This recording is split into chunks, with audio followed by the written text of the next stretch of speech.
चलिए ध्यान देंगे, आज हम पढ़ेंगे ये बहुत ही ज्यादा इंपॉर्टेंट टॉपिक जिसका नाम है दोस्तों यह बंगाल की खाड़ी में जल गिराने वाली नदियां।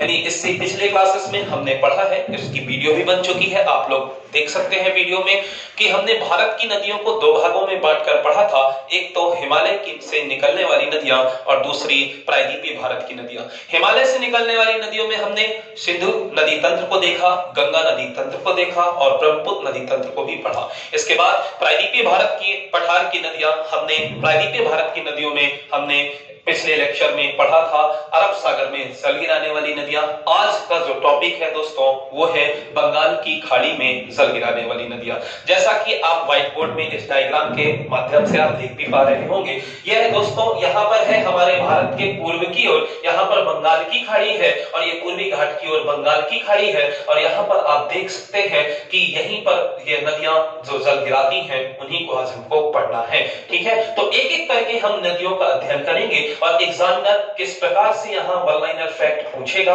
उन पर भी चर्चाएं करते जाएंगे। तो चलिए एक एक करके हम पढ़ना चालू करते हैं। तो सबसे पहले हम बात करेंगे दोस्तों इस हुगली नदी की। दोस्तों ये हुगली नदी यह बंगाल की खाड़ी में जल तो गिराती है, लेकिन हमने इसे गंगा नदी तंत्र में भी अच्छे से पढ़ा था। ये हुगली नदी यदि इसकी बात करी जाए तो ये हुगली नदी गंगा की एक क्या है, वितरिका है। ये गंगा की क्या है, वितरिका है। और वितरिका किसे कहा जाता है, बहुत ध्यान से समझिएगा कि यह उसकी सहायक नहीं है, यह उसकी ट्रिब्यूटरी नहीं है, यह गंगा की डिस्ट्रीब्यूटरी है। मतलब यह उसकी हेल्पिंग रिवर ना होकर उससे ही एक अलग अपनी धारा काट लेती है, यानी अपनी एक अलग से धारा बना लेती है और उसी को ही वितरिका कहा जाता है। यानी उसी को जल का, उसी गंगा के जल में सारी नदियां गंगा से जाकर मिलती हैं, लेकिन ये गंगा के जल को यह दूसरी धारा अपनी अलग से निकाल लेती है। तो उसकी सहायक कैसे हुई, ये उसकी सहायक ना होकर ये उसकी वितरिका है। जैसे आपकी भी कोई यदि मदद करता है तो वो आपका सहायक हो जाएगा, यदि आपकी वो मदद ना करे उल्टा आपसे और पैसे छीने या आपकी जरूरत की चीजों को ले जाए तो वो आपका सहायक नहीं होगा। उसी तरह यह हुगली भी क्या है, इसकी सहायक नहीं है गंगा की, यह उसकी वितरिका है। इतना याद रखिएगा, ठीक है, समझ में आया सबको। तो इसी के बारे में पहले चर्चा करते हैं, एग्जाम में इससे बहुत ज्यादा प्रश्न पूछे भी जाते हैं। दोस्तों ये हुगली नदी यह गंगा की वितरिका है और ये पश्चिम बंगाल में फरक्का नाम की एक जगह है और वहीं से ये अपनी वितरिका बना लेती है और वहीं पर ही दोस्तों इस फरक्का एक क्या है, एक परियोजना भी है। यानी यहाँ पर आपने क्या सीखा कि पश्चिम बंगाल में फरक्का नाम की जगह से ये हुगली नदी गंगा की वितरिका बन जाती है और उससे अलग एक धारा बना लेती है। तो वो फरक्का को याद रखिएगा, ये फरक्का नाम की जगह है और यहीं पर ही फरक्का क्या बनाई गई है, परियोजना बनाई गई है। और यही फरक्का नाम की जगह से ही गंगा को अब गंगा न कह के पश्चिम बंगाल के लोग उसे भागीरथी कहते हैं और बांग्लादेश के पहले तक उसे भागीरथी कहा जाता है। यानी पश्चिम बंगाल में, यानी हमारे राज्य इस पश्चिम बंगाल में फरक्का नाम की जगह से गंगा को भागीरथी कहा जाता है। और बांग्लादेश में तो आप जानते ही हैं, पिछली क्लास में मैंने पढ़ाया ही था, आप वीडियो जाकर देख सकते हैं कि बांग्लादेश के लोग इस गंगा को, हमारे गंगा मैया को पद्मा के नाम से जानते हैं या पद्मा के नाम से पुकारते हैं, याद रखिएगा। लेकिन भागीरथी कहां कहा जाता है गंगा को, तो याद रखिएगा पश्चिम बंगाल के लोग गंगा को भागीरथी कहते हैं और वो फरक्का नाम की जगह के बाद कहते हैं। तो इस तरह भी प्रश्न पूछा जा सकता है। तो फरक्का उस नाम की जगह से, वहां के बाद से अब गंगा को भागीरथी के नाम से जाना जाता है, जिसे हमारे राज्य पश्चिम बंगाल के लोग उसे क्या नाम से पुकारते हैं, इसे भागीरथी नाम से पुकारते हैं। तो यह भी वन लाइनर फैक्ट याद रखिएगा। और इसकी वन लाइनर फैक्टों की बात करते हैं, यह पश्चिम बंगाल की राजधानी यह कोलकाता भी इसी हुगली नदी के तट पर है, यानी हुगली नदी के तट पर है ये कोलकाता शहर। एग्जामिनर कभी-कभी इस प्रकार से भी क्वेश्चन पूछता है कि कौन सा शहर या कोई फेमस शहर या कोई फेमस टेंपल किस नदी के तट पर है या किस नदी के किनारे है, यहां से भी प्रश्न पूछे जाते हैं। तो कोलकाता ये जो राजधानी है पश्चिम बंगाल की, यह दोस्तों इसी नदी के तट पर है, इस हुगली नदी के। समझ में आया सबको। यदि बात करी जाए इस हल्दिया की, यह हल्दिया क्या है, हल्दिया एक बंदरगाह है, यह भी इसी नदी के तट पर है। ये भी कहां है? इसी हुगली नदी के तट पर है, पश्चिम बंगाल राज्य में। सबको समझ में आया? ठीक है। फिर बंदरगाह जब आपको पढ़ाएंगे तो उसमें सारे बंदरगाहों की चर्चाएं होंगी, लेकिन आज का टॉपिक तो नदियों का है, तो नदियों पर ही चर्चा करेंगे। तो हल्दिया को भी आपने समझा। इसके बाद दोस्तों अब हम आते हैं इस दामोदर नदी में। दोस्तों यह दामोदर नदी आप देख पा रहे हैं, यह दामोदर नदी यह झारखंड, यह छोटा नागपुर के पठार से निकलती है। यह झारखंड के छोटा नागपुर के पठार से निकलती है यह दामोदर नदी। यानी हमने क्या सीखा कि यह दामोदर नदी, जैसा कि आप ये नीले कलर से देख भी पा रहे होंगे, यह दामोदर नदी यह छोटा नागपुर के पठार से निकलती है। और यह छोटा नागपुर के पठार में जैसे कि बीचों बीच आप देख पा रहे होंगे, जो ऊपर का भाग है वो हजारीबाग कहा जाता है और जो नीचे का भाग है उसे रांची का पठार कहा जाता है। इस छोटा नागपुर के पठार को उसने दो भागों में काटते हुए यह दामोदर नदी झारखंड से आगे बढ़ते हुए दोस्तों ये पश्चिम बंगाल राज्य में पहुंचती है। और पश्चिम बंगाल में जाकर वो लाल कलर से जो मैंने बनाया है इस हुगली नदी से मिल जाती है। यानी हुगली की एक सहायक नदी है यह दामोदर नदी। किसकी सहायक नदी है? हुगली की क्या है? यह सहायक नदी है। कौन सी नदी? यह दामोदर नदी, जैसा कि आप देख भी पा रहे होंगे। यह दामोदर नदी के बारे में यदि और चर्चाएं की जाए दोस्तों, तो यह दामोदर नदी को पहले यह झारखंड और पश्चिम बंगाल का शोक कहा जाता था। जिस तरह बिहार का शोक कोसी को कहा जाता है, उसी तरह इस दामोदर को पश्चिम बंगाल का शोक कहा जाता था। ये क्योंकि ये नदी इतनी ज्यादा बाढ़ लाया करती थी, तभी तो शोक कहा जाता था। लेकिन ऐसा फिर क्या हुआ कि फिर इसे अब शोक नहीं कहा जाता है। तो दोस्तों इसी पर ही हमारे स्वतंत्र भारत की सबसे पहली परियोजना भी बनी है, जिसे हम डीवीसी कहते हैं, यानी दामोदर वैली कॉर्पोरेशन, जो इसकी शुरुआत हुई थी 1948 में। सुनते चलिए कहानी नुमा, आप इसको समझते चलिए। यानी डीवीसी यानी दामोदर वैली कॉर्पोरेशन की क्या हुई थी? शुरुआत हुई थी। और यहाँ पर हमने किसके तर्ज पर यह शुरुआत की थी? भारत देश में स्वतंत्र भारत की पहली परियोजना। हम 47 में आजाद हुए और 48 में हमने इसकी नींव रख दी और यहाँ पर हमने लगातार इस दामोदर नदी पर बांध बनाए। और यह हमने किससे कॉपी किया था? यह टेनेसी नदी अमेरिका की। यहाँ पर 1933 में यह एक प्रोजेक्ट चलाया गया था, वो भी वहां की शोक कहलाती थी। बहुत ज्यादा उसमें भी बाढ़ आती थी, इसलिए अमेरिका वालों ने इस 1933 में इस टेनेसी नाम की उस नदी को, अमेरिका की, हमारे यहाँ की नहीं, तो वहां पर 1933 में उन्होंने वो प्रोजेक्ट चलाया था। उसी के तर्ज पर, उसी को कॉपी करते हुए हमने भी अपने भारत देश में 1948 में डीवीसी यानी दामोदर वैली कॉर्पोरेशन की शुरुआत की। और अपने यहाँ भी हमने इस दामोदर नदी पर लगातार बांधों को बनाया, जिससे कि जब बांध बन गया तो पानी का बहाव कम हो गया, पानी को हमने रोक भी लिया और भी बहुत सारी बहुउद्देशीय परियोजनाएं भी निकाल दी, बिजली भी बनाना हमने चालू कर दिया। तो इस तरह यहाँ पर अब बाढ़ नहीं आती है, इसलिए अब इसे शोक तो नहीं कहा जाता है, लेकिन पहले कहा जाता था। तो समझ में आया सबको दामोदर नदी के बारे में? ठीक है, तो और आगे बढ़ते हैं इस दामोदर को और अच्छे से समझते हैं दोस्तों। और इसी दामोदर की एक सहायक नदी है जो झारखंड से निकलती है, इसका नाम है मयूराक्षी नदी। क्या नाम है? यह मयूराक्षी नदी, जो कि आप देख पा रहे हैं, यह भी झारखंड से निकलने वाली एक छोटी नदी है दोस्तों, जो कि दामोदर की सहायक नदी है। और पश्चिम बंगाल में जाकर ये किससे मिल जाती है? यह जाकर दामोदर से मिल जाती है। ठीक है, झारखंड से निकलती है और पश्चिम बंगाल में जाकर किससे मिल जाती है? दामोदर नदी से मिल जाती है। और इसी पर ही मयूराक्षी नदी पर मयूराक्षी परियोजना बनाई गई है, जो कि पश्चिम बंगाल राज्य में है। किस राज्य में है? पश्चिम बंगाल राज्य में है। तो याद रखिएगा, ठीक है, तो सबको याद रहेगा। ठीक है, इस नदी पर अगर हम बात करें तो एक और फेमस एक बात बन जाती है, यहाँ पर एक हिजला का मेला लगता है। इस मयूराक्षी नदी के तट पर ये हिजला का मेला लगता है, जो सांस्कृतिक विरासत के लिए अपने आप में प्रसिद्ध है। ठीक है, वो आसपास के एरिया में हिजला नाम का एक मेला है, जो इसी के तट पर लगता है, इस मयूराक्षी नदी के तट पर। और यह अपने आप में क्या है? एक सांस्कृतिक विरासत के लिए अपने आप में एक प्रसिद्ध मेला माना जाता है। ठीक है, तो याद रखिएगा, इस मयूराक्षी नदी को झारखंड के दुमका नाम की जगह से निकलती है, जो कि दामोदर की एक सहायक नदी है और पश्चिम बंगाल में जाकर दामोदर से मिल जाती है। तो सबको समझ में आया? मयूराक्षी को भी हमने पढ़ा, जो कि एक दामोदर की सहायक नदी है। दामोदर हुगली की सहायक नदी है और हुगली गंगा की क्या है? वितरिका है।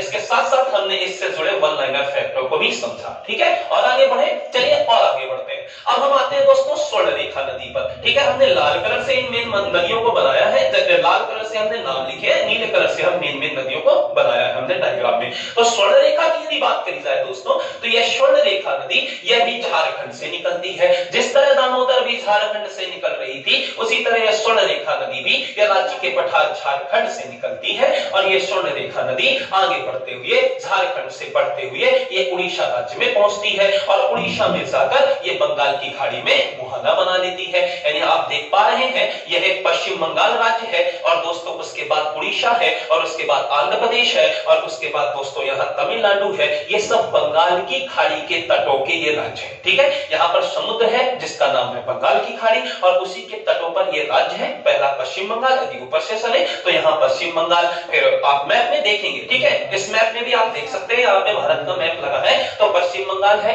उड़ीसा है दोस्तों, आंध्र प्रदेश है, फिर तमिलनाडु है। तो इस तरह हमने हुगली को पढ़ा था, पश्चिम बंगाल में जाकर डूब रही थी, ये पश्चिम बंगाल में जाकर डूब रही थी। पश्चिम बंगाल का कहने का मतलब ये हुआ कि उस राज्य से होते हुए अब बंगाल की खाड़ी में डूब गई। अब लेकिन आपने देखा कि स्वर्ण रेखा को दोस्तों, ये स्वर्ण रेखा उड़ीसा राज्य में जाकर मुहाना बनाएगी। यानी उड़ीसा राज्य में मुहाना बनाने का मतलब ये आप यह समझिएगा कि उड़ीसा के बाद अब जाकर ये कहां डूबेगी, बंगाल की खाड़ी में। इसलिए हमने वो लास्ट राज्य का नाम लिख दिया है कि निकली तो स्वर्ण रेखा झारखंड से और गई उड़ीसा में और उड़ीसा के बाद जाकर डूब गई किसमें, बंगाल की खाड़ी में। तो इसलिए हमने ऐसा कह दिया कि उड़ीसा में जाकर ये मुहाना बनाती है। तो आप समझ जाइए कि उड़ीसा के बाद वो जाकर बंगाल की खाड़ी में जाकर डूब रही है। ये मैप है, आप देख सकते हैं ना, इस मैप में भी तो आप देख सकते हैं ये उड़ीसा में गई और यहाँ डूब गई जाकर, यहाँ पर आएंगी बहुत सारी नदियां, ये सब ऐसे होते होते यहाँ पर डूबती जा रही है। ठीक है, तो ऐसे आपको समझाने का मतलब था। तो चलिए और आगे बढ़ते हैं, स्वर्ण रेखा के बारे में समझते हैं।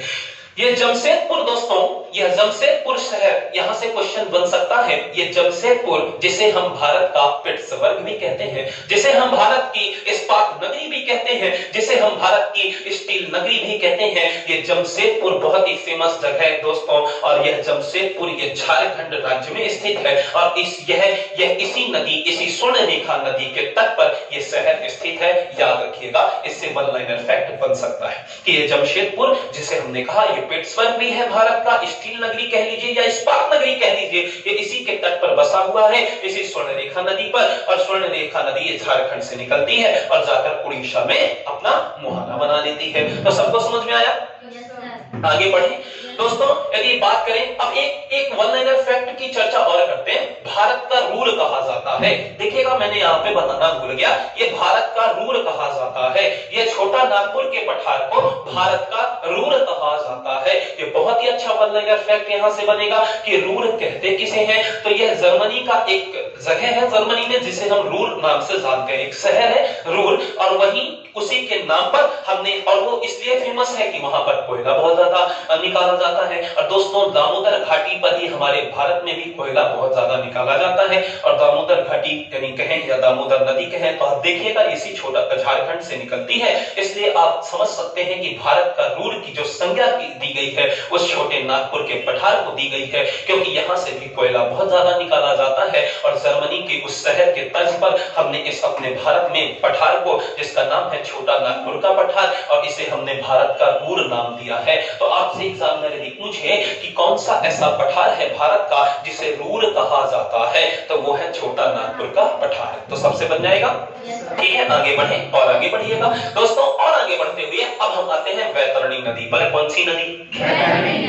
यदि वैतरणी नदी की बात करें तो यह उड़ीसा से निकलती है, उड़ीसा के क्योंझर पठार से निकलती है ये वैतरणी नदी। उड़ीसा के क्योंझर पठार से निकलकर ये वैतरणी नदी आगे बढ़ते हुए उड़ीसा में ही जाकर डूब जाती है। यानी उड़ीसा में ही जाकर ये अपना वैतरणी नदी मुहाना बनाती है। तो सबको बन जाएगा।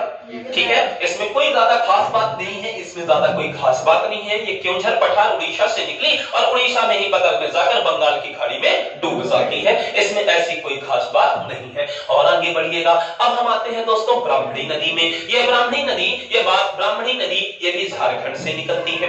ये ब्राह्मणी नदी ये भी झारखंड से निकलती है और झारखंड से निकलने के बाद ये उड़ीसा जाती है और उड़ीसा में आप देख पा रहे होंगे कि ये बंगाल की खाड़ी में जाकर डूब जाती जाती है। इसमें थोड़ा सा वन लाइनर फैक्ट ये बन सकता है कि ये कोयल और शंख नदियों से मिलकर बनी है ये दोस्तों ब्राह्मणी नदी। ये ब्राह्मणी नदी ये कोयल और कौन सी नदी से? शंख नदी से। जैसे आपन ने सिंधु नदी में नहीं पढ़ा था चंद्र और भागा से मिलकर चिनाव बन रही थी, जैसे तुम और भद्रा से मिलकर तुंगभद्रा बन जाती है, इसी तरह दोस्तों ये कोयल और शंख से मिलकर, जैसे अपन ने वर्धा और वेनगंगा को भी तो पढ़ा था, वर्धा और वेनगंगा के बनने से प्राणहिता बन जाती है, उसी तरह दोस्तों ये कोयल और शंख के मिलने से ये ब्राह्मणी बन गई और ये ब्राह्मणी झारखंड से निकलकर उड़ीसा में आई और जाकर अपना मुहाना बना लेती है बंगाल की खाड़ी में, यानी डूब जाती है। तो इतना सबको समझ में आया? ब्राह्मणी नदी के बारे में बन जाएगा। चलिए और आगे बढ़ते हैं। अब आते हैं दोस्तों ये महानदी पर। ये महानदी बहुत ही ज्यादा इंपॉर्टेंट है, चलिए इस पे चर्चाएं करते हैं। यदि महानदी की बात करी जाए तो ये सिहावा पहाड़ी छत्तीसगढ़ से निकलती है। इसमें हम लिख भी सकते हैं, सीसी लिख देते हैं तो आप समझ जाइएगा। ये सिहावा पहाड़ी ये छत्तीसगढ़ से निकलती है। कहां से निकलती है?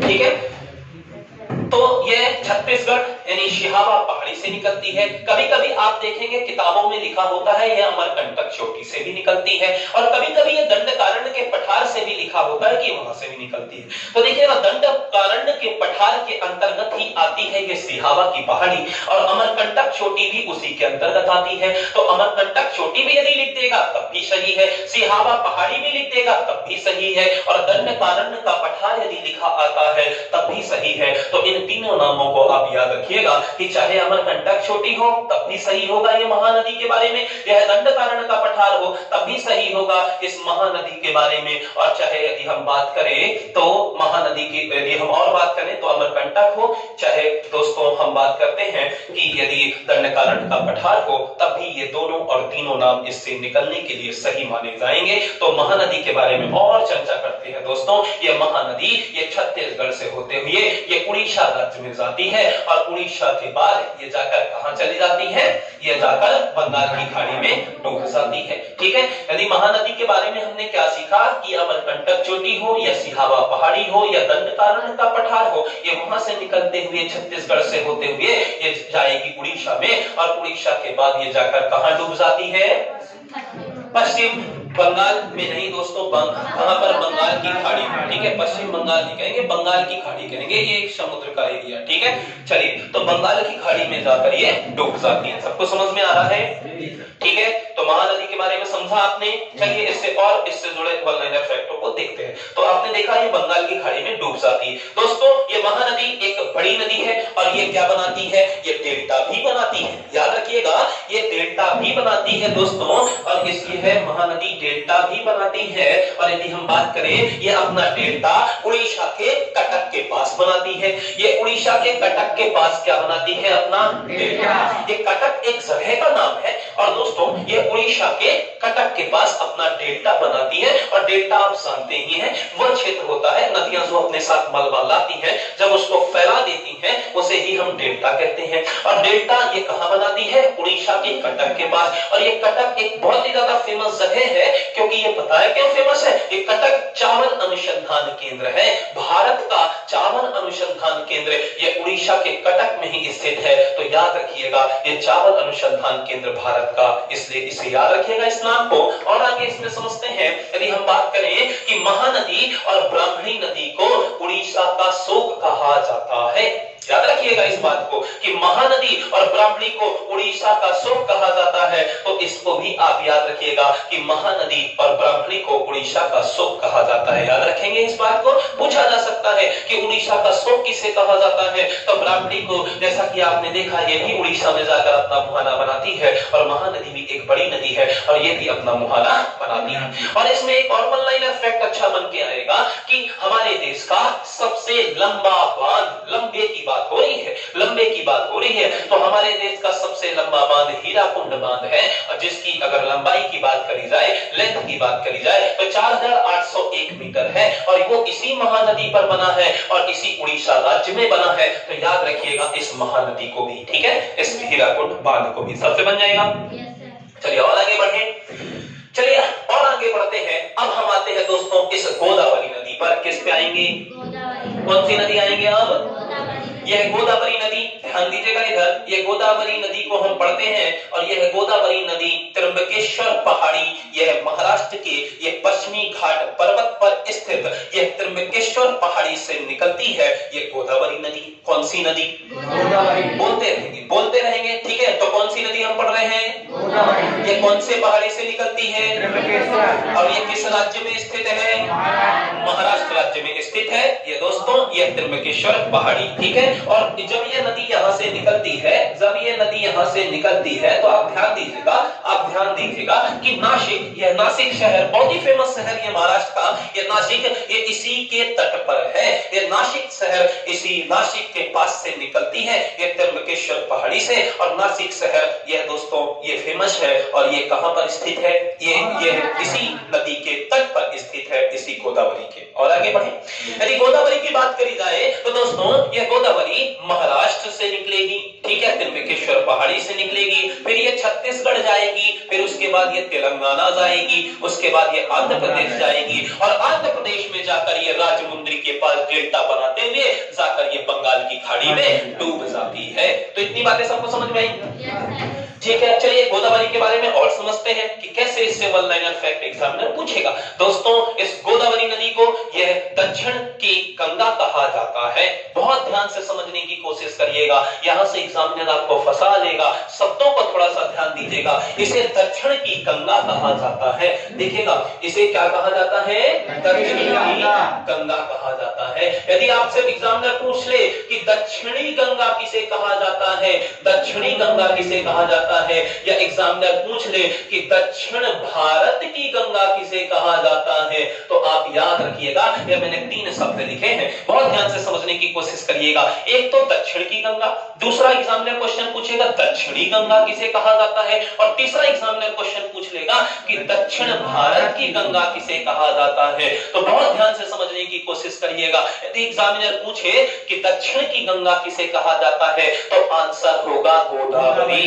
यदि एग्जामिनर पूछे कि दक्षिण की गंगा किसे कहा जाता है तो आंसर होगा गोदावरी। यदि एग्जामिनर कह दे कि दक्षिणी गंगा किसे कहा जाता है तब आंसर होगा कावेरी नदी, क्योंकि दक्षिणी गंगा किसे कहा जाएगा? कावेरी नदी को। और दक्षिण भारत की गंगा किसे कहा जाएगा? वो भी कावेरी नदी को कहा जाएगा। तो इन थोड़ा सा शब्दों को ध्यान दीजिएगा और भी बताते हैं कि क्यों इसे गंगा कहते हैं, बाद में बताएंगे जब कावेरी को पढ़ेंगे, ठीक है। तो इतनी बातें सबको समझ में आई? तो दक्षिण गंगा किसे लोग कहेंगे? गोदावरी को। दक्षिणी गंगा किसे कहेंगे? कावेरी को। और दक्षिण भारत की गंगा किसे कहेंगे? कावेरी को कहेंगे। चलिए और समझते हैं इस गोदावरी के बारे में। दोस्तों ये गोदावरी नदी ये प्रायद्वीपीय भारत के पठार की, या हम कहें दक्षिण भारत की सबसे बड़ी नदी है ये गोदावरी। ये लाल कलर से आप देख पा रहे होंगे, ये दक्षिण भारत की सबसे बड़ी नदी है ये गोदावरी नदी। इसकी लंबाई है 1465 किलोमीटर। ये दक्षिण भारत की सबसे बड़ी नदी है ये गोदावरी। ये 4 राज्यों से प्रवाहित होते हुए जाकर बंगाल की खाड़ी में डूब जाती है। और साथ ही साथ आप यदि इसमें वन लाइनर फैक्टों की बात करें तो ये भारत की दूसरी सबसे बड़ी नदी है। बहुत ध्यान से समझने की कोशिश करिएगा, क्योंकि पहली बड़ी तो गंगा है और भारत में प्रवाहित होने वाली नदियों की बात कर रहे हैं, यानी भारत से निकलकर भारत में ही प्रवाहित होने वाली नदियों की बात कर रहे हैं। तो पहली तो गंगा है और दूसरी भारत की दूसरी बड़ी नदी कौन सी है? गोदावरी। और दक्षिण भारत की पहली बड़ी नदी कौन सी है? गोदावरी, क्योंकि गंगा तो हिमालय से निकलती है, लेकिन दक्षिण भारत से निकलने वाली सबसे बड़ी नदी कौन सी है? ये गोदावरी। इसकी लंबाई है 1465 किलोमीटर। लंबाई भी आप लिख सकते हैं, इसकी लंबाई कितनी है? 1465 किलोमीटर, ठीक है, तो याद रखिएगा। चलिए और इससे वन लाइनर फैक्टों की बात करें दोस्तों, इसे बूढ़ी गंगा भी कहा जाता है, या इसे ही हम वृद्ध गंगा भी कहते हैं, ठीक है। बूढ़ा या वृद्ध नहीं बूढ़ा, ठीक है, तो इसे बूढ़ी गंगा कहा जाता है। एग्जामिनर यदि क्वेश्चन पूछेगा कि भारत की बूढ़ी गंगा किसे कहा जाता है तो इसी गोदावरी नदी को भारत की क्या कहा जाता है? बूढ़ी गंगा कहा जाता है। और आगे बढ़ते हैं दोस्तों, और यह अपना डेल्टा राजमुंद्री आंध्र प्रदेश में एक शहर है जिसका नाम है राजमुंद्री, वहां पर जाकर अपना ये मुहाना बना लेती है। और दोस्तों यह राजमुंद्री भी कटक की तरह फेमस हो गया, क्योंकि राजमुंद्री में भी तंबाकू अनुसंधान केंद्र है भारत का। तो भारत का तंबाकू अनुसंधान केंद्र कहाँ है? राजमुंदरी में है। जिस तरह कटक में क्या था? चावल अनुसंधान केंद्र, जहां पर निकल रही थी महानदी, वहीं पर यहाँ पर यदि बात करें गोदावरी, तो यह राजमुंदरी पर यह अपना डेल्टा बनाती है और यहीं पर देश का बन गया है क्या? तंबाकू अनुसंधान केंद्र। बहुत बढ़िया। और आगे बढ़िएगा। इसमें यदि अब हम हेल्पिंग लीवर की यदि बात करते हैं दोस्तों, इसकी हेल्पिंग लीवर की, तो इसके हेल्पिंग लीवर की बात करते हैं तो इसमें यदि हम देखें तो इसके यदि हम बात करें दोस्तों, तो इसके बाईं ओर से यदि आप देखेंगे गंगा सॉरी ये गोदावरी की जो प्रवाह की दिशा है वो इधर की ओर है। और किसी भी नदी का यदि बायां और दायां यदि जानना हो तो उसके बहने की दिशा की ओर आप भी मुख कर लीजिए या उसके ऊपर बैठ जाइए, तो बहुत अच्छे से पता चल जाता है कि इसका बायां कहां होगा और उसका दायां कहां होगा। यदि हम इसके ऊपर यदि बैठ जाएं तो ये हमारा बायां हाथ है और ये ऊपर की ओर होगा कि नहीं होगा। इसलिए ऊपर से जो नदियां मिल रही हैं वो उसकी बाईं ओर से मिलने वाली नदियां हैं और जो नीचे से मिल रही हैं वो उसके दाईं ओर से मिलने वाली नदियां हैं। तो चलिए बाईं ओर की नदियों को हम पढ़ते हैं। तो दोस्तों यह पूर्णा नदी दोस्तों यह एक क्या है? गोदावरी की बाईं ओर से मिलने वाली सहायक नदी है। यदि बात करें पेनगंगा की, और पेनगंगा ये वर्धा और ये पेनगंगा, आपको हमने सब पढ़ाया था कि ये मध्य प्रदेश के दक्षिणतम हिस्सों से निकलने वाली, ये मध्य प्रदेश के दक्षिणतम पहाड़ियों से निकलने वाली ये ज्यादातर नदियां हैं जो कि जाकर ये गोदावरी से जाकर मिल जाती हैं। और हमने गोदावरी नदी तंत्र में मध्य प्रदेश में भी आपको पढ़ाया था। तो दोस्तों आगे बढ़ते हैं। तो हमने देखा पेनगंगा, वर्धा, वेनगंगा। ये पेनगंगा, वर्धा और वेनगंगा ये तीनों नदियां आगे बढ़ते हुए जब यहाँ पर मिलती हैं तो उसे हम प्राणहिता कह देते हैं। और ये वर्धा और वेनगंगा के मिलने से ये प्राणहिता बन जाती है और ये प्राणहिता अब जाकर गोदावरी में मिल जाती है। तो इस तरह आप देखेंगे कि ये पेनगंगा, वर्धा और वेनगंगा क्या है? इसकी सहायक नदियां हैं। इसके बाईं ओर से मिलने वाली इस गोदावरी की सहायक नदियां हैं। यदि एग्जामिनर आपसे पूछ ले कि इस पूरे गोदावरी की सहायक नदियों में से सबसे बड़ी सहायक नदी कौन सी है गोदावरी की, तो आंसर होगा वेनगंगा। यानी गोदावरी की सबसे बड़ी सहायक नदी कौन सी है? वेनगंगा। और आगे बढ़िएगा, ये इंद्रावती नदी, ये इंद्रावती भी इस गोदावरी की बाईं ओर से मिलने वाली सहायक नदी है और यह दंडकारण्य के पठारेरी छत्तीसगढ़ से निकलती है ये इंद्रावती नदी। ठीक है, सबको बन जाएगा जी। चलिए और आगे बढ़ते हैं। यदि हम बात करें अब गोदावरी के दाईं ओर से मिलने वाली नदी, तो ये गोदावरी के दाईं ओर से मिलने वाली नदी है ये मंजीरा। क्या नाम है इसका? मंजीरा। ये मंजीरा भी एग्जाम में पूछी जाती है क्योंकि गोदावरी की दाईं ओर से मिलने वाली नदी है ये मंजीरा। और ये मंजीरा नदी दोस्तों इसको याद रखिएगा। ठीक है, ये भी कहां से निकलती है? ये महाराष्ट्र से निकलेगी। और सॉरी ये कहां से निकलेगी दोस्तों? यह निकलेगी, याद रखिएगा, महाराष्ट्र से निकलेगी। उसके बाद ये तमिलनाडु के पास सॉरी ये तेलंगाना के पास जाकर इससे किससे मिल जाती है? इस गोदावरी से। ठीक है, तो याद रहेगा सबको। ठीक है, यानी आंध्र प्रदेश और तेलंगाना के बॉर्डर के पास जाकर ये किससे मिल जाती है? इस गोदावरी से। तो मंजीरा भी इसके दाईं ओर से इस गोदावरी की निकलने वाली एक सहायक नदी है। याद रहेगा सबको, बन जाएगा सबसे। तो गोदावरी की सबसे बड़ी सहायक नदी कौन सी हुई? वेनगंगा। ठीक है, गोदावरी के दाईं ओर से निकलने वाली सहायक नदी कौन सी है? मंजीरा गोदावरी के दाईं ओर से मिलने वाली सहायक नदी है। बन जाएगा सबसे। चलिए ठीक है, इससे जुड़े यही लाइनर फैक्ट है। अब हम आते हैं दोस्तों, अब हम आते हैं कृष्णा नदी पर। कौन सी नदी पर आएंगे? कृष्णा। चलिए तो कृष्णा को समझना चालू करते हैं। इसको भी रेड पेन से लिख देते हैं जिससे आपको आसानी से समझ में आ जाए। ठीक है, सारी नदियों के नाम हमने लाल कलर से ही लिखे हैं, बड़ी नदियों के नाम, तो इसको भी लिख देते हैं। ये है कृष्णा नदी। चलिए, तो कृष्णा दोस्तों ये भी महाराष्ट्र के महाबलेश्वर पहाड़ी से निकलती है। ये कृष्णा नदी यह भी महाराष्ट्र के, आप देखिएगा ये महाबलेश्वर की पहाड़ी, ये जो पश्चिमी घाट पर्वत पर स्थित ये महाबलेश्वर की पहाड़ी जो कि कहां पर है? महाराष्ट्र राज्य में है। यहीं से यह नदी निकलती है और कृष्ण भगवान है इसलिए महाबलशाली है और महा से याद रखना महाबलेश्वर, यहीं से ये कृष्णा नदी निकलती है। और यदि हम बात करें इस कृष्णा नदी की, तो यह आप देखेंगे कि महाराष्ट्र, कर्नाटक, यह महाराष्ट्र, कर्नाटक और तेलंगाना और आंध्र प्रदेश होते हुए अपना मुहाना बना लेती है। यह भी महाराष्ट्र, कर्नाटक, तेलंगाना और आंध्र प्रदेश में जाकर ये अपना मुहाना बना लेती है। देखिएगा ये महाराष्ट्र, ये कर्नाटक, ये तेलंगाना और ये आंध्र प्रदेश में जाकर अपना मुहाना बना लेती है ये कृष्णा नदी। ठीक है, ये निकलती कहां से है? महाबलेश्वर पहाड़ी से। यदि हम बात करें इसमें दोस्तों इस कृष्णा की, तो इस कृष्णा नदी में यदि हम बात करें इसके वन लाइनर फैक्टों की, तो आप देख पा रहे होंगे मैप में भी। चलिए तो इसमें वन लाइनर फैक्टों की चर्चा करते हैं। तो ये कृष्णा नदी यह कृष्णा नदी यह भारत की तीसरी सबसे बड़ी नदी है और यह दक्षिण भारत की दूसरी सबसे बड़ी नदी है। इसकी लंबाई है 1400 किलोमीटर। दोस्तों यह भारत की तीसरी सबसे बड़ी नदी है और यह दक्षिण भारत की दूसरी सबसे बड़ी नदी है, क्योंकि पहली तो कौन सी थी दक्षिण भारत की? गोदावरी। तो ये दूसरी सबसे बड़ी नदी है कौन सी? ये कृष्णा नदी। याद रखिएगा। और आगे बढ़ते हैं दोस्तों। ये आंध्र प्रदेश के विजयवाड़ा नाम की जगह पर अपना डेल्टा बना लेती है। ये आंध्र प्रदेश के विजयवाड़ा नाम की जगह पर अपना डेल्टा बना लेती है और उसके बाद जाकर बंगाल की खाड़ी में डूब जाती है। तो समझ में आया सबको? चलिए और अच्छा बढ़िया से इसमें वन लाइनर फैक्टों की चर्चा करते हैं। चलिए तो यदि हम बात करें अब इसकी सहायक नदियों की, तो दोस्तों इसकी भी बाईं ओर से मिलने वाली सहायक नदी कौन सी है? कोयना। कौन सी है? कोयना। यदि बात करें इस कोयना की, तो यह कोयना जो है ये कृष्णा नदी की सहायक नदी है। ये कृष्णा नदी की सहायक नदी है और इसी के तट पर बसा है ये महाराष्ट्र का औरंगाबाद। इसी के तट पर बसा है कौन सा? यह औरंगाबाद नाम की ये जगह बहुत ही फेमस जगह है और यह विश्व धरोहर में भी शामिल ये जगह है। और इस जगह में क्या ऐसा फेमस है दोस्तों? तो पता है क्या फेमस है? यहाँ पर अजंता और एलोरा की गुफाएं हैं। यह अजंता और एलोरा की गुफाएं इसी औरंगाबाद महाराष्ट्र में है और यहीं पर दोस्तों यह बौद्ध तीर्थ स्थलों से जुड़ा हुआ है। ये बौद्ध धर्म से जुड़ा हुआ है ये अजंता और एलोरा की गुफाएं। और साथ ही साथ अजंता और एलोरा की गुफाओं को आप देखेंगे कि यह विश्व धरोहर, यह दोस्तों यूनेस्को की विश्व धरोहर में भी शामिल है। यह एलोरा और अजंता की गुफाएं जो कि औरंगाबाद शहर पे है। और दोस्तों यह कोयना नदी के तट पर बसा है ये औरंगाबाद। तो इससे जुड़ा आपको वन लाइनर फैक्ट याद रहेगा। ठीक है, तो अजंता और एलोरा की गुफाएं इसी औरंगाबाद के तट पर है, याद रखिएगा।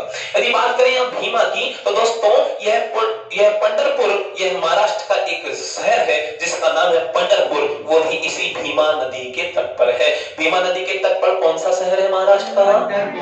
पंढरपुर। ठीक है, महाराष्ट्र का। और ये भी किसकी सहायक नदी है? कृष्णा की। यानी कोयना भी कृष्णा की सहायक नदी हो गई, भीमा भी कृष्णा की सहायक नदी हो गई। दोस्तों बाईं ओर से यदि बात करें तो हैदराबाद शहर जो यह मूसी नदी के तट पर बसा है ये हैदराबाद। यानी ये बहुत ज्यादा ये पूछा जाएगा कि मूसी भी क्या है? एक सहायक नदी है। किसकी है? कृष्णा की।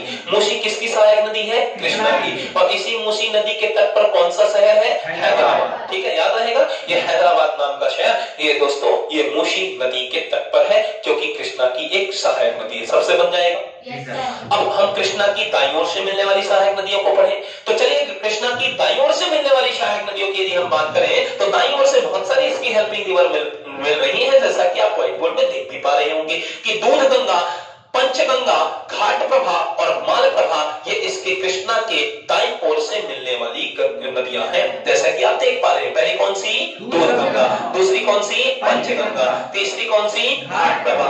चौथी कौन सी? माल प्रभा। तो ये गंगा के यह कृष्णा के ये दाईं ओर से मिलने वाली सहायक नदियां हैं। ये कृष्णा के दाईं ओर से मिलने वाली सहायक नदियां हैं। ठीक है, जैसा कि आप देख भी पा रहे होंगे, देख पा रहे हैं आप। ठीक है, तो सबसे पहले कौन सी?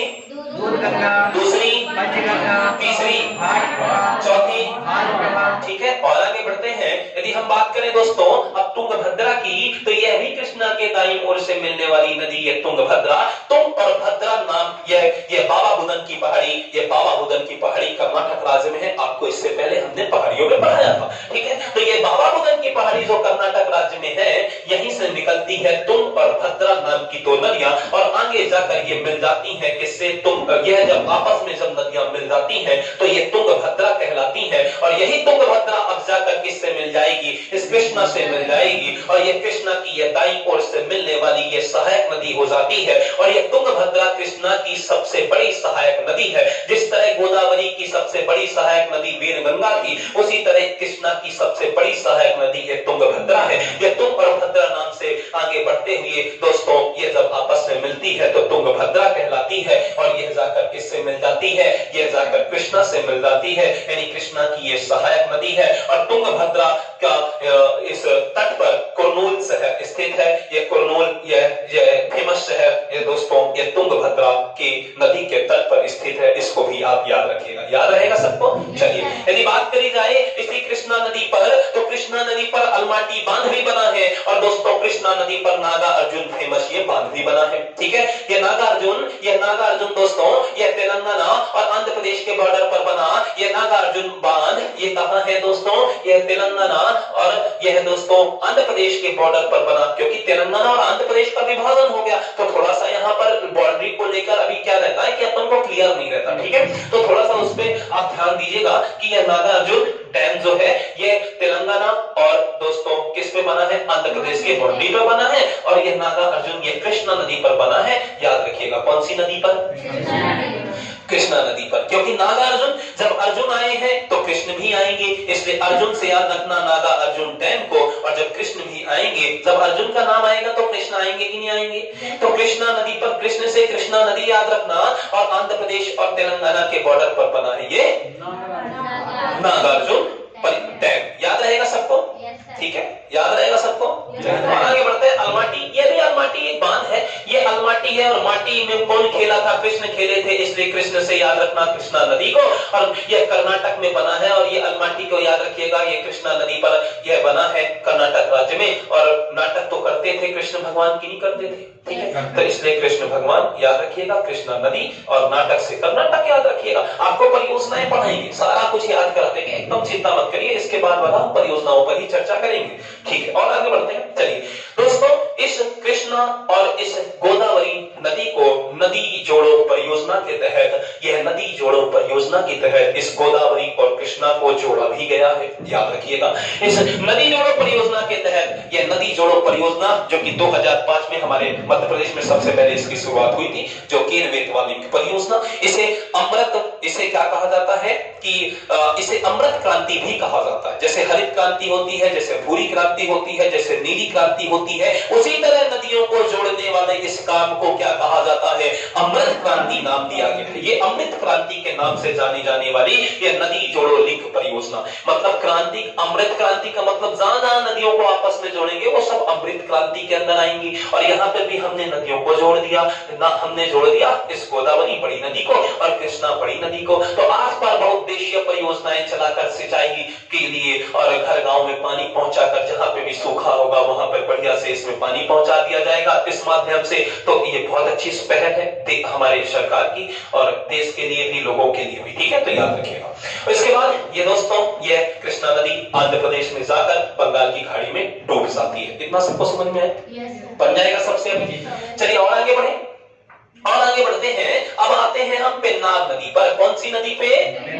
दोस्तों यह पेन्नार नदी ये कर्नाटक के पठार कोलार से निकलती है। ये कर्नाटक के पठार कोलार से निकलती है, और ये वही कोलार है जहां पर केजीएफ मूवी बनी है, जो जहां पर केजीएफ मूवी देखा है आपने, ठीक है, वो जो विलन लास्ट में होता है, कैसे आपने देखा होगा कि सोने के खान में उसमें काम कराया जाता है। ये वही कोलार और हट्टी की खाने हैं जहां पर सोने के लिए प्रसिद्ध है, मतलब वहां से सोना निकलता है। तो कोलार और हट्टी की खाने, ये कोलार कौन सा है? ये खदान है जहां पर निकलता है सोना, और वहीं से निकलती है ये पेन्नार नदी इसी कोलार नाम की जगह से, और ये कर्नाटक के अंदर आता है। और ये आगे बढ़ते हुए कर्नाटक से निकलकर बगल में अपने पड़ोसी जाकर आंध्र प्रदेश में जाकर अपना मुहाना बना लेती है। इस मैप में भी आप देख सकते हैं। ठीक है, आप घर में जाएंगे और ये इंडिया का ओरिजिनल वाला मैप रखेंगे, और इस नदियों को जो जो हमने नाम लिखा है, जिस ये राज्य से होकर गुजर रही है वैसे आप करके बनाइएगा। ठीक है, तो और अच्छा सा समझ में आएगा। क्योंकि देखिए मैप में बना पाना मुश्किल होता है, क्योंकि इतनी सारी जानकारी हम उस मैप में नहीं लिख सकते हैं। ठीक है, तो हमने राज्य का नाम तो वैसे भी लिख दिया है कि देखिएगा ये कर्नाटक से निकल रही है और आंध्र प्रदेश में जाकर अपना बंगाल की खाड़ी में मुहाना बना रही है। और आगे बढ़े, चलिए इसमें इतनी खास बात थी। और आगे आते हैं दोस्तों अब कावेरी नदी पे। किस पे चर्चा करेंगे हम? कावेरी नदी पे। दोस्तों ये कावेरी नदी, ये ब्रह्मगिरी पहाड़ी, जहां ये कर्नाटक राज्य के यह ब्रह्मगिरी पहाड़ी से निकलती है। कहां से निकलती है? ब्रह्मगिरी पहाड़ी से।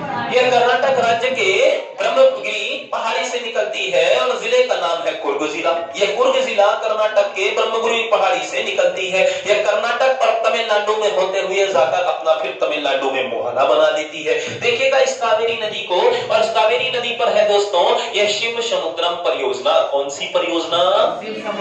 यह शिव समुद्रम परियोजना भारत देश की सबसे पहली परियोजना है। इसका सबसे अच्छा वन लाइनर फैक्ट ये बनेगा कि भारत की देश की सबसे पहली परियोजना यह शिव समुद्रम परियोजना, क्योंकि डीवीसी जो बनी थी वो स्वतंत्र भारत की पहली परियोजना थी, लेकिन यह दोस्तों ये शिव समुद्रम यह दोस्तों 1902 में ही हमने बनाई थी। 1902 सन भी याद रख सकते हैं कि शिव समुद्रम परियोजना, और शिव समुद्रम परियोजना यह है कावेरी नदी पर। कौन सी नदी पर? कावेरी नदी पर। यह कावेरी नदी अपना डेल्टा बनाते हुए तमिलनाडु राज्य में कहां डूब जाती है?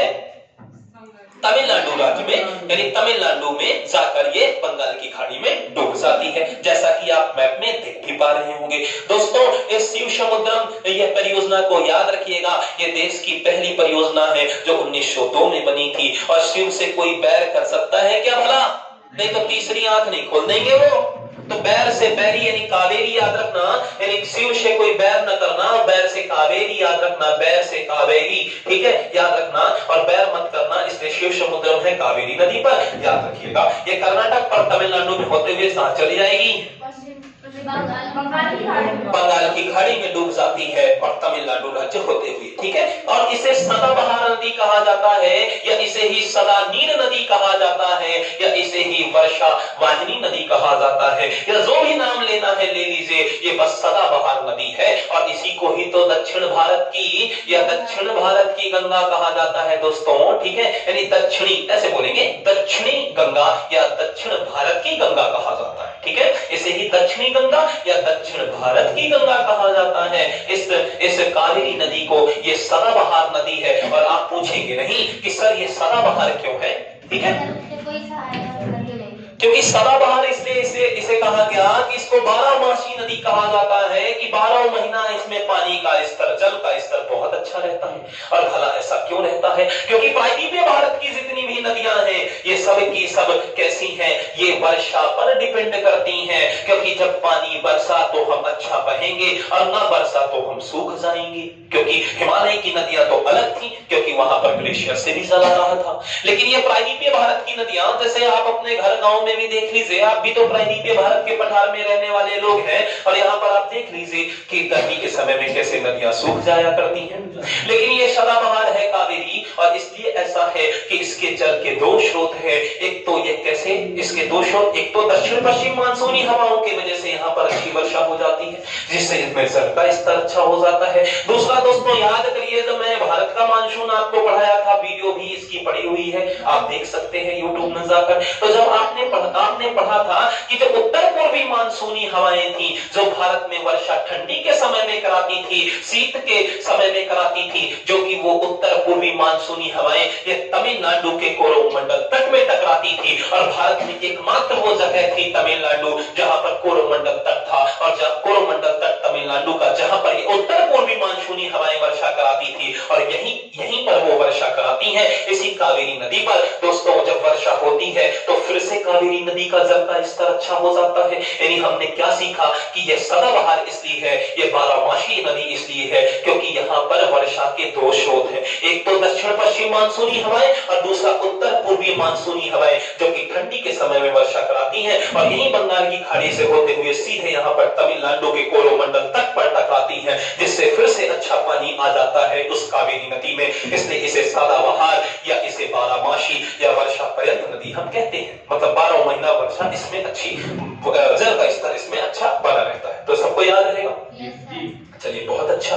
और आगे बढ़ते हैं दोस्तों, अब हम आएंगे वैगई नदी पर। कौन सी नदी पर? वैगई नदी। यह वैगई नदी यह तमिलनाडु तमिलनाडु से निकलती है और जाकर तमिलनाडु में ही जाकर बंगाल की खाड़ी में डूब जाती है। देखिएगा, ये तमिलनाडु से निकलती है वैगई नदी और तमिलनाडु में ही जाकर ये रामेश्वरम, ये हमारे ये धार्मिक स्थल में से एक दोस्तों, ठीक है, आध्यात्मिक ये एक पवित्र एक धार्मिक स्थल है, जैसा कि आप जानते भी हैं, ठीक है। तो ये तमिलनाडु से निकलती है, तमिलनाडु में जाकर रामेश्वरम के पास ये जाकर डूब जाती है और जिसे हम क्या कहते हैं वहां पर है पाक की खाड़ी। कौन सी खाड़ी? पाक की खाड़ी, ठीक है। जैसे आपने बंगाल की खाड़ी, खंबात की खाड़ी पढ़ा, जैसे कच्छ की खाड़ी भी जानते हैं, उसी तरह ये पाक की खाड़ी है। खाड़ी किसे कहा जाता है? हमने बताया था कि जो तीन ऐसा जल क्षेत्र जो तीन ओर से किससे गिरा हो, स्थल खंडों से गिरा हो, उसे ही क्या कहा जाता है? खाड़ी कहा जाता है। तो यहाँ पर है पाक की खाड़ी, जहां पर है रामेश्वरम, और यहीं पर है दोस्तों ये वैगई नदी, जहां पर जाकर डूब जाती है। तो सबको पता चल, सबको याद रहेगा, बन जाएगा सबसे। अब इसी वैगई नदी के तट पर तमिलनाडु का एक फेमस शहर है मदुरई। कौन सा? मदुरई। ये मदुरई ये तमिलनाडु का एक फेमस शहर वैगई नदी के तट पर है मदुरई। और मदुरई इसलिए फेमस है क्योंकि यहाँ पर है दोस्तों मीनाक्षी का मंदिर। कौन सा मंदिर है? मीनाक्षी। ठीक है, याद रखिएगा, यहाँ पर एक टेम्पल है, यहाँ पर आप याद रखिएगा कि यहाँ पर मीनाक्षी मंदिर है जो इसी शहर पर स्थित है, याद रखेंगे, ठीक है। और यह मदुरई यह भारत का त्योहारों का शहर कहलाता है, याद रखिएगा, ठीक है। यह भारत देश का यह मंदिर और त्योहारों का शहर कहलाता है, यह मदुरई। यह भारत देश का त्योहारों और मंदिरों का शहर कहलाता है, यह तमिलनाडु का मदुरई, जो कि वैगई नदी पर है। रामेश्वरम के पास ये जाकर नदी डूब जाती है और पाक की खाड़ी वहीं पर स्थित है। सबको बन जाएगा। आगे बढ़ते हैं, अब आते हैं दोस्तों ताम्रपर्णी नदी पर। कौन सी नदी पे आएंगे? ताम्रपर्णी। ये ताम्रपर्णी नदी ये तमिलनाडु के अगस्त्यमलई पहाड़ी से निकलती है। ये तमिलनाडु के अगस्त्यमलई पहाड़ी से निकलती है ताम्रपर्णी नदी, और तमिलनाडु में ही जाकर ये डूब जाती है और ये मन्नार की खाड़ी के पास जाकर अपना मुहाना बनाती है। जैसे है पाक की खाड़ी, उसी तरह दोस्तों है ये मन्नार की खाड़ी, याद रहेगा सबको, ठीक है। चलिए, और यदि हम बात करें कि यह पाक की खाड़ी और मन्नार की खाड़ी को जो जोड़ने का कार्य कर रहा है वह कौन सा पुल करता है? सेतु समुद्रम परियोजना। यह सेतु समुद्रम परियोजना के द्वारा हम मन्नार की खाड़ी और पाक की खाड़ी को हम जोड़ते हैं, ठीक है। तो इसको भी वन लाइनर फैक्ट को आप याद रखिएगा, ये हमने जोड़ दिया है इसको, ठीक है। तो सेतु समुद्रम को याद रखिएगा, पाक की खाड़ी और मन्नार की खाड़ी, ठीक है, याद रहेगा, बन जाएगा सबसे, ठीक है। तो इस तरह आपने आज पढ़ा ये बंगाल की खाड़ी में जल गिराने वाली नदियों को। तो यही था दोस्तों एक बहुत ही ज्यादा इंपॉर्टेंट टॉपिक जो कि हमने आज पढ़ा, जिसका नाम है बंगाल की खाड़ी में जल गिराने वाली नदियां, ठीक है। एक बार जल्दी से रिवीजन करते हैं इन बड़ी नदियों को। तो सबसे पहले कौन सी नदी आपने पढ़ा? नाम लेते जाएंगे साथ ही साथ। सबसे पहले हम बात करते हैं कौन सी? दामोदर। वैसे तो हुगली जो है वो कहां की थी? वो गंगा नदी तक की थी, लेकिन चलिए उसको भी जोड़ के पढ़ लेते हैं। तो सबसे पहले कौन सी पढ़ा? हुगली, ठीक है। कौन सी? दूसरी कौन सी? दामोदर।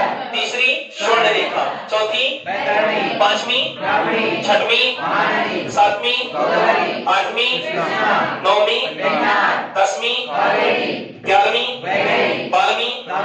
तो इस तरह आपने इन 12 नदियों को पढ़ा जो कि बंगाल की खाड़ी में जल गिरा रही हैं। यही थी हमारे देश के प्रायद्वीपीय भारत के पठार में बंगाल की खाड़ी में जल गिराने वाली नदियां। तो ठीक है दोस्तों, इसको अच्छे से आप एक बार और देखिएगा, रिवीजन कर लीजिएगा। जो मैंने वन लाइनर फैक्ट बताए हैं उसको कॉपी में अच्छे से नोट डाउन कर लीजिएगा और आप अच्छा से एक मैप बनाएं और इसकी अच्छी एक नोट्स बनाएं, ठीक है। तो आज के लिए इतना ही।